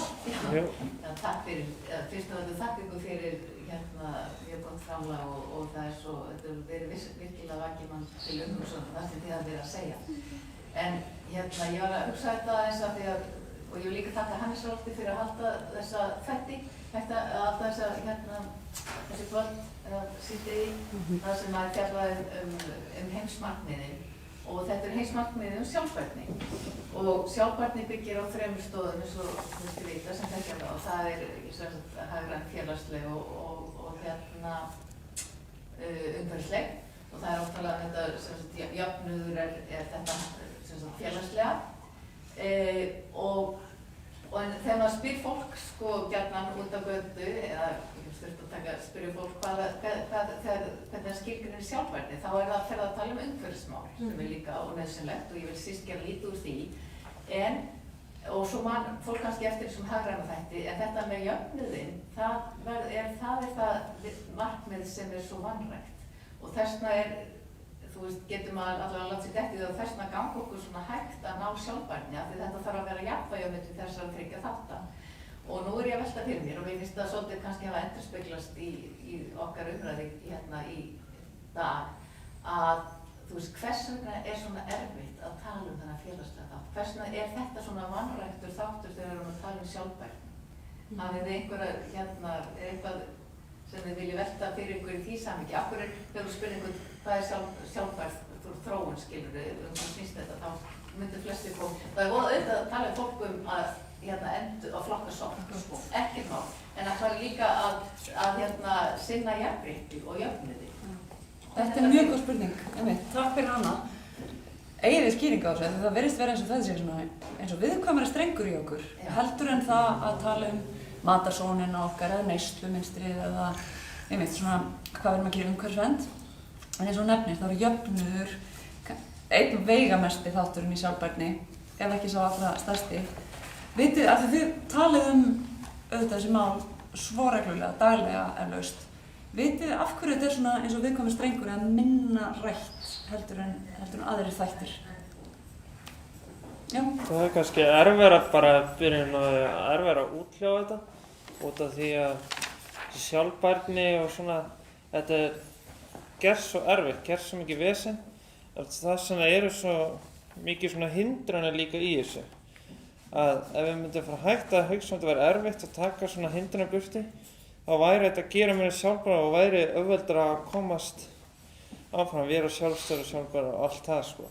En af hverju finnst ykkur erfiðara að hugsa jöfnuð fyrir allar manneskjur, heldur en að hugsa að nota tauppoka og þið veitir, keyra bílinn okkar minna og þetta. Af hverju erfiðara að hugsa eins og jöfnuð hjá fötluðu fólki? Hefur við hugmynd það? Er þetta tilfinningalegt? Er þetta viðkvæmar? Þetta er auðvitað margir laga, ástæða fyrir þessu. En ég held að þetta sé ótrúlega oft eitthvað svona, við erum með eitthvað svona ímynd á okkur, eins og Íslandi, að við séum okkur ekki jafnréttisríki og þetta sé allt svo gott á Íslandi. Þannig að það er ógeðslega erfitt þegar okkur bent á það sé ekki satt. Það er hvernig fyrir svona vörð strax. Þannig í staðinn fyrir að segja, ok, og það er hvernig fyrir að rökra og réttlæta, og til dæmis bara mín einslega svo og líka bara ég sé það mikið í rannsóknum að þegar fatlað fólk segir frá því sem maður lendir í, þá fær maður alltaf eitthvað svona útskýringu. Hún ætlar bara að næs við þau, hún vissi ekki betur, þú er bara að fræða. Svona réttlæting á ástandinu, þannig að einhvern veginn eins og geta það að því við viljum svo mikið að við séum með þetta, meðmyndjum með þetta, eða þú veist. Þannig að þá fer maður í vörð. En ég held líka að það sé þannig að það eru ákveðin svona gráðveginn, þú veist, á bara einhvern veginn svona hugmynd að það sé við og hinir. Og mér finnst það öll áhugavert varðandi fatlað fólk. Út af því að þetta er hópur sem að allir geta einhvern tímann tilheyrt. Þetta er hópur sem að maður getur bara allt í morgun tilheyrt þessum hópur. En samt er það ótrúlega skýr við og hinir stemming, það kemur að fatlað fólki. Út af því við höfum svo mikið verið aðgreind. Þannig einhvern veginn, ég er þannig að setja sig í spór svo lítill. Út af því það er svo mikil aðgreining ennþá í samfélaginu. En samt einhvern veginn er þetta hópur sem að allir geta alveg hluti af í daginn. Þannig að þetta er svo merkilegt. Ég held að það sé eitthvað svona, já, svona blanda eitthvað stolti, en líka ákveðin einhvern veginn svona ótti við hópinn. Og þetta er eitthvað svona annað, þú veist. Og eins og varðandi aðgengismál. Það er mikið svona, alltaf eitthvað svona vandamál annarra. Þótt að allir græða því að hafa aðgengi. Og ég get tekið kannski eitt dæmi, ég veit ekki alveg hvort að foreldrar minni er úrsagt, en foreldrar minni var að byggja sumarbústað fyrir nokkrum árum síðan og voru eitthvað spá í varðandi hurðarnar, hvað ætti að vera breiðar. Og þegar núna er komin reglugerð þá að hurðarnar að vera breiðari. En þeir fannst þetta eitthvað svona mikil breið. Og þeir segðu eitthvað svona, er ekki bara flott að hafa þú veist, að því við erum með svona stóra svalahurð, hún er tvöföld, er ekki nóg að hafa hana, þurfum við nokkuð að hafa allar hurðarnar sem breiðar. Og ég sagði, já, þið á þína slag, en þið erum bara að hugsa, ef þið í hurðarstól, myndi þið þá vilja fara í svona hurða. Og það var ekkert viðurkomið, þau bara hafa allar hurðarnar breiðar, þú veist. En það þurfti að minna það að það geti líka verið þau. Það var sín í pöttuði að þau vildi geta nota aðeinganginn. Það skipti á máli. Svona er svolítið þetta sem vantar. Við gleymum alltaf að þetta er líka við. Og þess vegna ættum við að gera þetta vel. Þetta er saman sem bara eldri borgarar á og þú veist aðstöðunarverndi eldri borgarar á gamalt fólk. Og við vitum að þetta er allt í rugli og við vitum að við munum öll enda þarna og samt einhvern veginn tökst okkur ekki að laga þetta, þú veist.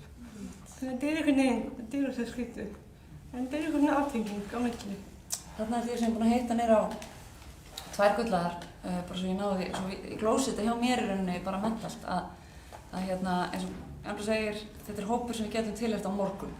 Þannig að það er ekki í boði að vera sama, eða fresta, eða frysta, skiljiði, þangað til við tilheyrum honum sjálf og förum þá að átta okkur á þeim raunveruleika sem að við þeim hópi blasir. Og hitt að ef við vitum ekki hvort við myndum segja þetta við, hvort við eigum að segja eina hluti við fatlaða manneskju, að velta þá aðeins fyrir okkur, myndum segja þetta við ófallaða manneskju og þá nýta það stensil í hinn samskiptin líka. Þetta finnst mér alltaf ofsalega gagnlegt þessi 2 punktar. Já, Haukur. Dæmin ójöfn. Það getur við orðið ýmislegt. Ójöfnur er til dæmis að fatlað fá ekki tækifæri.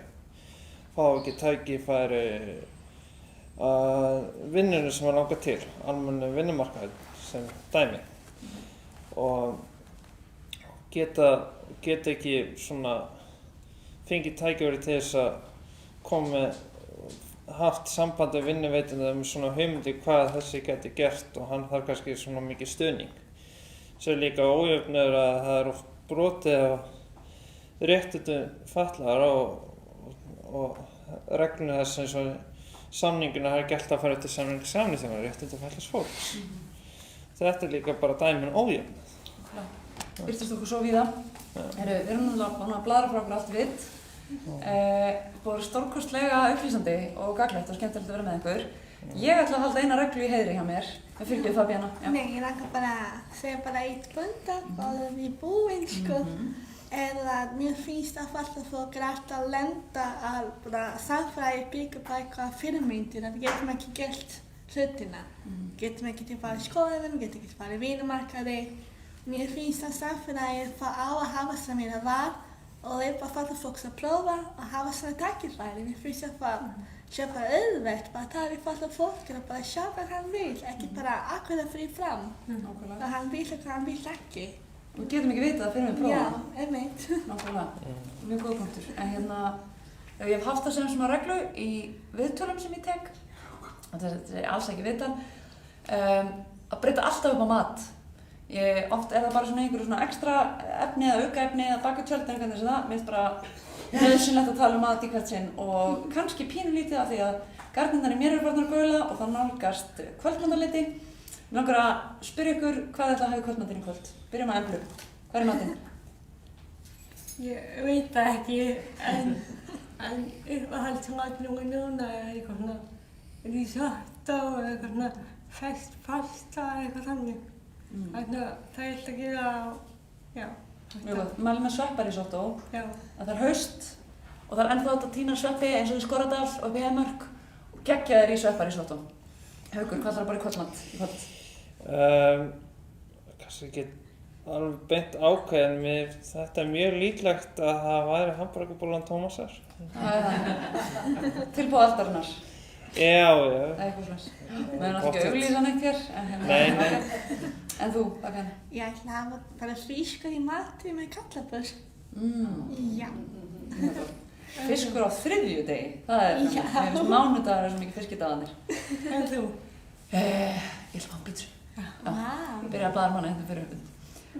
Takk fyrir mig, takk þeir sem mættuð, kæra þakki fyrir dagsagan hlustun og þeir sem heimasittir líka. Heimasittir, það er náttúrulega hægt að horfa á svona lag. Heimasöga, kaffehúsi eða út í bílskúra eða hvað sem hann sýnist. Frábærar umræður, ég ætla að koma inn á nokkra punkta. Næsti fundur er 16. október og þá verður rætt geðheilsu.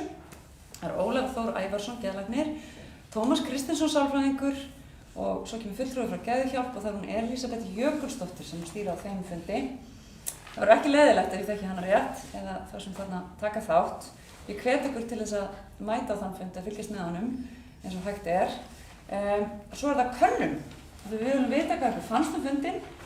Það er örstutt könnun sem að þeir sem hér sitja geti skannað inn þennan nútímalega QR-kóða og þeir sem að fylgjast með á netinu, þar er þetta aðgengilegt könnunin líka. Það tekur örstutt stund að svara og í boði eru verðlaun knús frá starfsmanni hússins og hrein samviska.